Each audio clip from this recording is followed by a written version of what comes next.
Over the last year or so, the whole world has been shocked by a pandemic.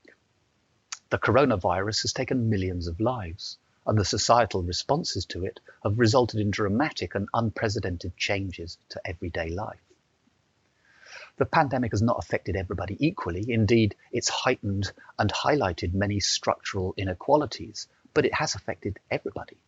The International Labour Organization recently estimated that 80% of the world population has been in lockdown. Now, for many, the pandemic has introduced the paradoxical feeling of living through momentous change while also experiencing a sense of paralysis. How has time behaved for you during lockdown? Did this year flash by quicker than usual, or did time slow down, or was it a bit of both? Do you feel as if the future you've been expecting has somehow disappeared? My name is Paul Stenner, and I'm a professor of social psychology at the Open University. And with Peter Hegarty, I co-direct the Open Psychology Research Centre. My recent work is focused on cultural practices and their psychological relevance. In the context of a pandemic, it's easy to see why things like engaging with stories and the arts or being able to play together might come to be considered as low priorities compared to more pressing matters like basic physical health and maintaining the economy.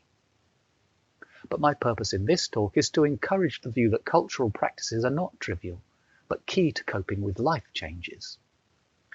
This is because cultural experiences of various kinds share in common the possibility of enriching the present by giving personal and collective meaning to the future. So in the next half hour, I invite you to take some time out to reflect upon time. Now, all experiences take time, but I want to raise the question of whether it's also possible to have an experience of time, to run up against time. I'm inviting you to consider how the experience of the present can be transformed during situations of significant psychosocial transformation. I'll call these liminal experiences.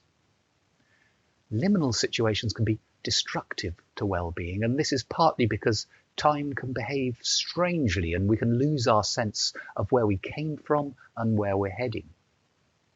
But I'll show how certain experiences mediated by cultural forms like play, art, and ritual can help people to navigate liminal occasions, and carefully handled can enrich lives and open up new possibilities. Now, time has been a hot topic in psychology, at least since William James included a chapter on time in his book from 1890s called The Principles of Psychology. For James, time is fundamental to human experiences. One of his many observations was that, quote, a period of time filled with varied and interesting experiences seems short in passing, but long as we look back. And the same vice versa. A tract of time empty of experiences seems long in passing, but in retrospect, short. Now, today there's an ever-growing literature on things like temporal illusions and different types of time perception, and especially on how these are underpinned biologically. In fact, many are rediscovering James's insights about time as integral to every experience. But scientists are not alone in being fascinated by time. It's been a long-standing preoccupation of poets, novelists, and other artists.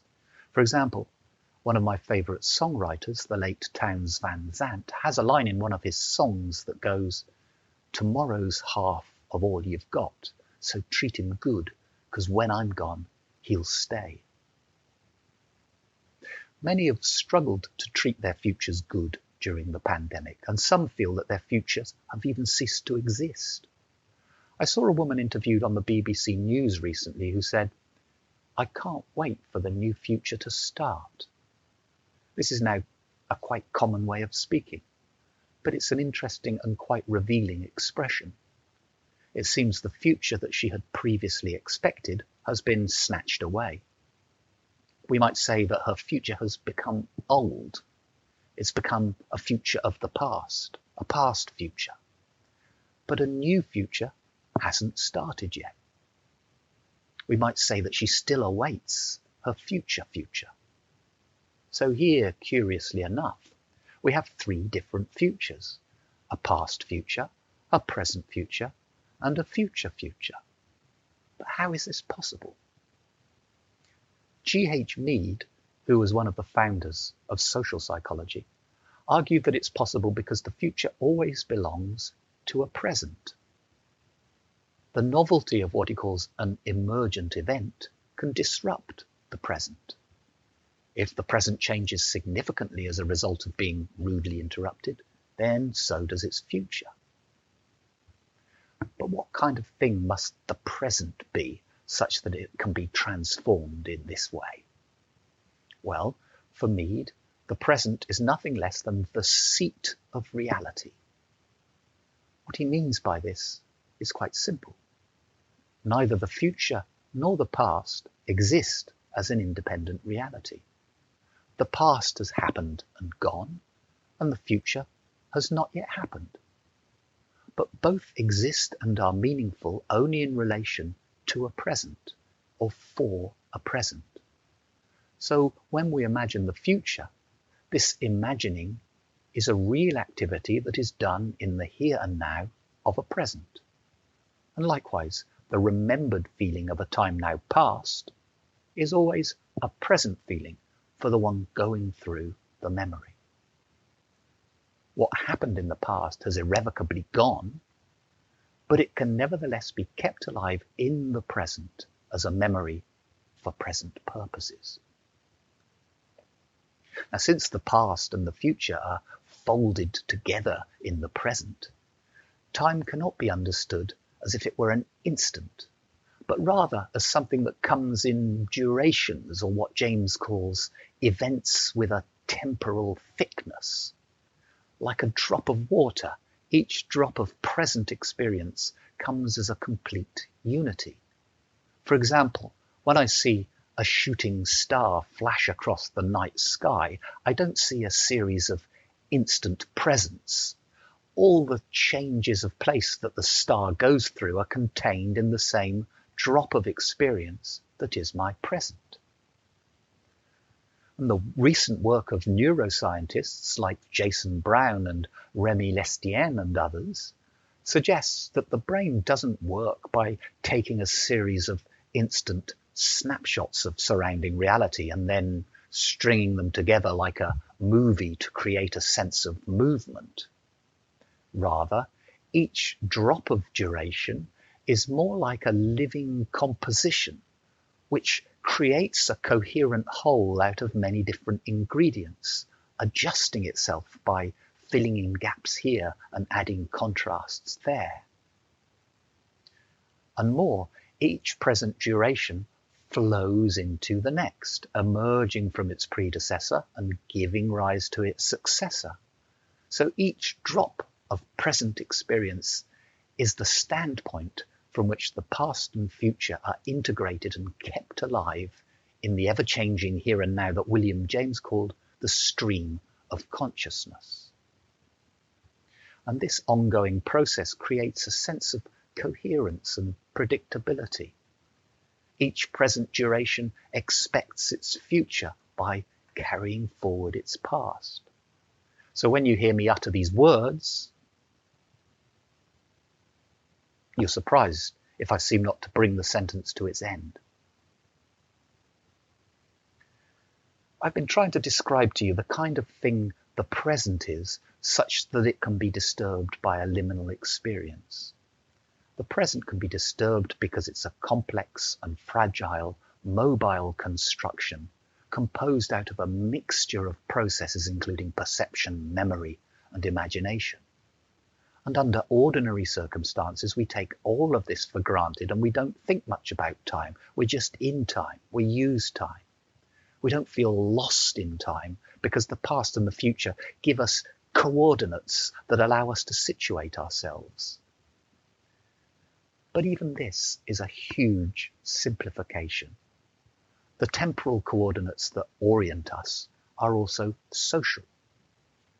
We're born into a social world in which time has already been organised into daily, seasonal and annual rituals, for example, and mediated by things like calendars, clocks and timetables. And as we grow up, our lives are structured by the temporal patterns of institutions like family, school and place of work. Our personal time coordinates become part of these wider societal time projects. Our biographies become bound up with the structure of social time and indeed historical time. So while it's true that any given present must always belong quite concretely and uniquely to someone, nevertheless, the present of each of us is thoroughly embedded in society. So when I make you a simple promise, for example, I'm binding our futures together by seeing my future as if through your eyes and committing to it. But certain events can disrupt those coordinates and even rupture the familiar continuity of our experience. When these events disrupt the whole of society, as the pandemic has done, there's a danger of losing the collective sense of temporal orientation. When that happens, we don't know what to expect. There can be wild speculations about the future mixed with denials that anything has actually changed. Or there can be fear mixed with boredom, paranoia mixed with blind trust. Time itself, as Hamlet said, can be thrown out of joint. Now, the concept of liminal experience that I use has roots in Van Gennep's famous anthropological study of rites of passage.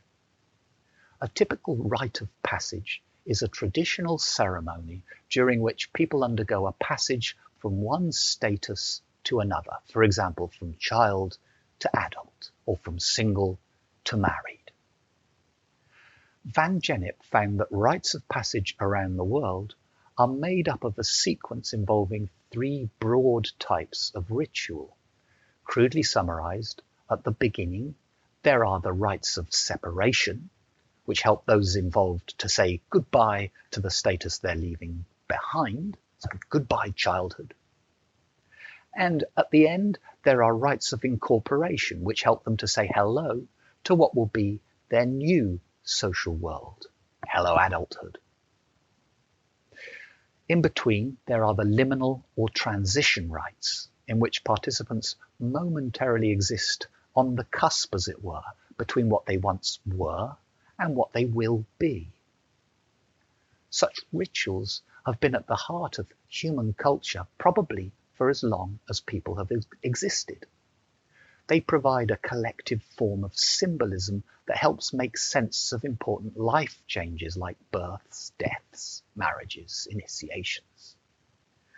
These are life changes during which the present of the actors involved will soon become the past present, as it's replaced by a future present. During the liminal phase of rites, the familiar order of things is deliberately broken and the usual social rules are suspended. Participants are often confronted with physical or mental challenges that put them to the test, or their usual ways of thinking about who they are and what the world is are deliberately scrambled. We might say that experiencing ritual liminality is experiencing a present during which time is thrown out of joint because it's temporarily lost the past and future it previously had. But importantly, this experience of the breakdown of order happens under relatively controlled, supervised conditions. Although every experience is real, we might say that ritual experience has an imaginative as-if quality that makes it comparable to the theatre or to children's play or indeed to the arts or to the sports in general. In fact, the example of rites of passage allows us to differentiate two broad types of liminal experience, devised and spontaneous, or to put it crudely, staged and unstaged. So a movie about the pandemic is not the same as the pandemic. A devised experience is something carefully arranged that we do to ourselves, whilst a spontaneous liminal experience is a transformative event that actually happens to us, perhaps against our wishes. The devised experience has a subjunctive or as-if feel. The spontaneous experience has an indicative or as-is feel. But more than this, the rites of passage also teach us that the value of the as-if experience afforded by rituals, for example, lies in its tight connection to the real as-is changes that happen in people's lives as they grow and develop and love and die. The rituals are shared cultural forms that enable devised experiences which help those involved to manage the real uncertainties at play in life-changing experiences. More than that, they help those involved to find a broader meaning and purpose to existence in those very changes and ruptures which threaten life's meaning. So in many rituals, for example, the small circles of personal time are directly embedded not just in wider circles of collective or social time, but also in the even wider and more speculative circles of mythical and cosmological time. We might encounter, for example, the mysteries of creation myths and of cosmic destinies like heaven and hell, all designed to situate our little lives in a bigger picture which gives them meaning.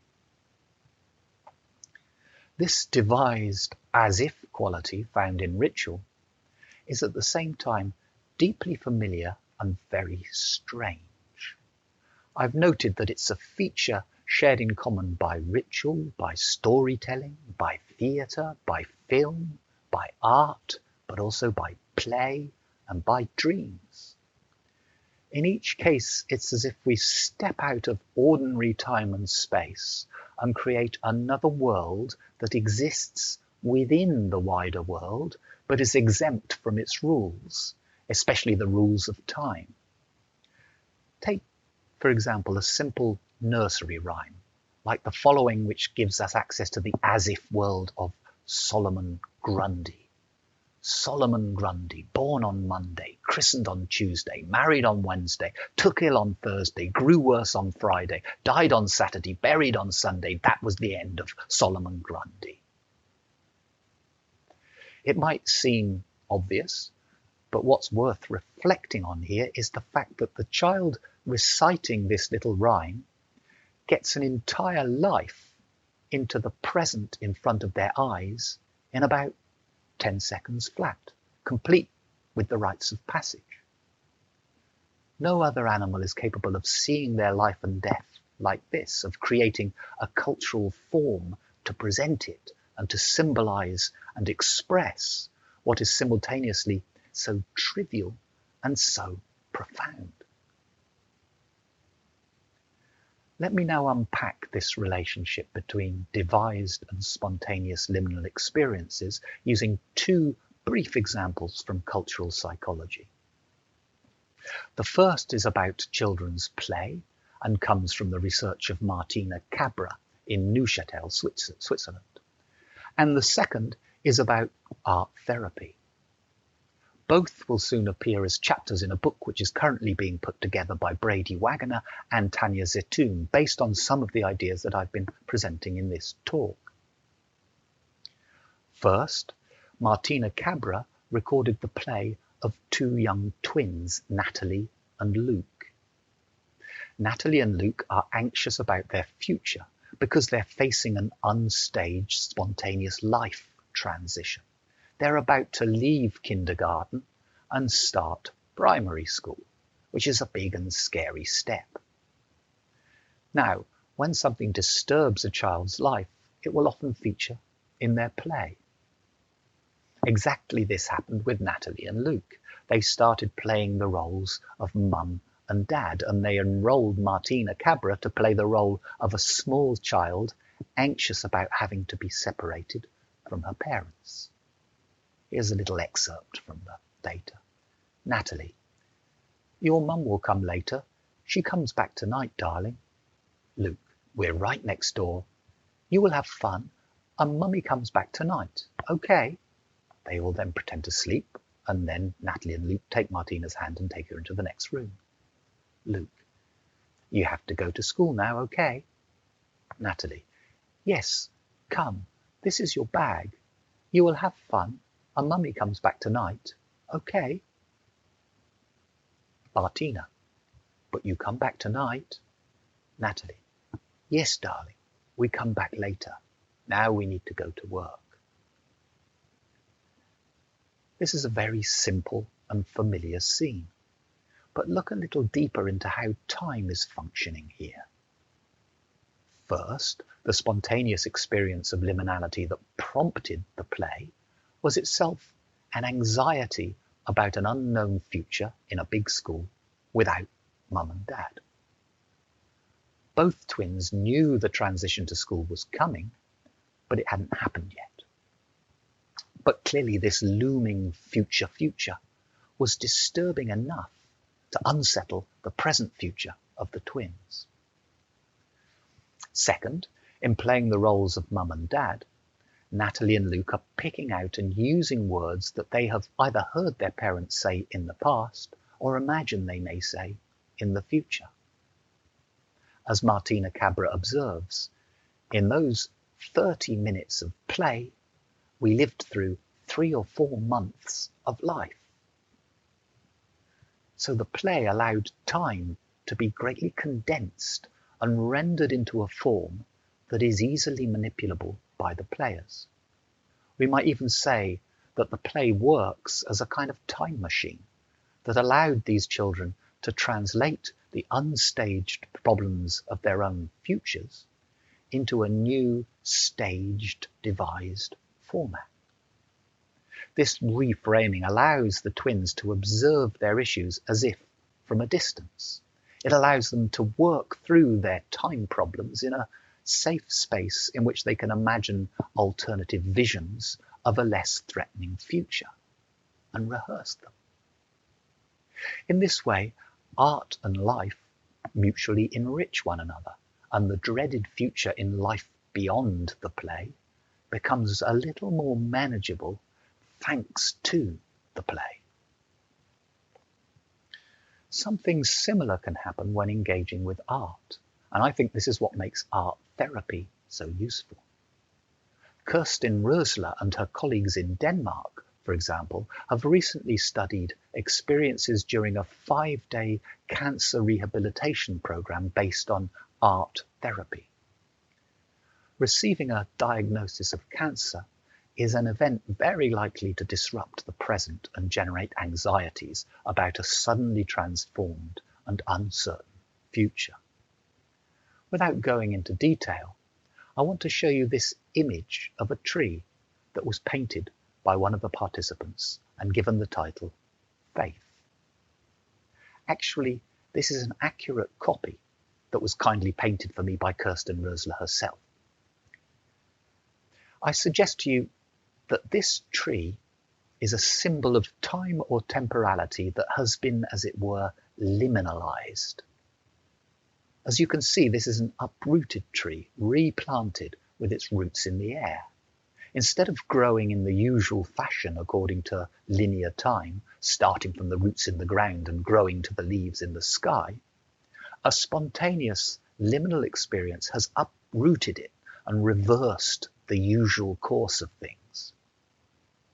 But this symbol of liminalized temporality also expresses something positive, like faith, because the roots of the backwards growing tree now support the life of nesting birds. So much like the play of Natalie and Luke, for this participant, the process of painting this tree unfolded in an unusual space and time, temporarily removed from a troubled, wider reality. And thanks to this devised liminal occasion, a present that had lost the future that gave it meaning can be approached indirectly and played with in a safe space, rich with imagination and creativity. Of course, it might not work in this way for everyone, but in this case, a new and vivid symbolism was created precisely where meaning had been most challenged. So through the birds nesting in the roots, a new and more positive connection with the future is established. And this can be carried forward into what is left of real life. Again, we see the value that devised liminal experiences can bring in the face of spontaneous liminal experiences. And we see how fundamental time is to that value. Let me now sum up. I've discussed the idea of liminal experiences as events in which we run up against time because the present has been rudely interrupted. Spontaneous liminal experiences can happen because the future and the past always belong to a present experience which can be disturbed. When our present is disturbed or thrown out of its equilibrium, we can then find ourselves between worlds, neither what we once were, nor what we will soon become. It's when we're experiencing the disturbing liminality of being between worlds in this way that things like art, play, and ritual come into their own and can help us to make a new sense of the meaning of our lives when that meaning has been temporarily disrupted. Now, after bringing it up at the beginning, I've deliberately not said much about the pandemic. I've let it loom in the background, just as Natalie and Luke do and do not focus on their troubles while playing, and just as our rehabilitating artist does and does not focus on her cancer while painting. The pandemic and the various societal and personal responses to it have been immensely complicated, but there can be no doubt that it has dramatically changed the shape of the present on a global scale. It would not be much of an exaggeration to say that we are living as if suspended between two worlds. We stand as if at the cusp of a new future. And we can better understand what Hamlet meant when he announced that time is out of joint. Now, there are some who've likened lockdown to pressing a giant pause button as if the world were some obedient machine and as if time were entirely under our control. It isn't, and this is a dangerous fantasy. It's a dream about time that has for too long animated the modern West. It's a dream of dominating nature with technology in a drive for ever increasing wealth and power. We now surely know that this dream is actually costing us the earth, and it's also generating ever-growing inequalities.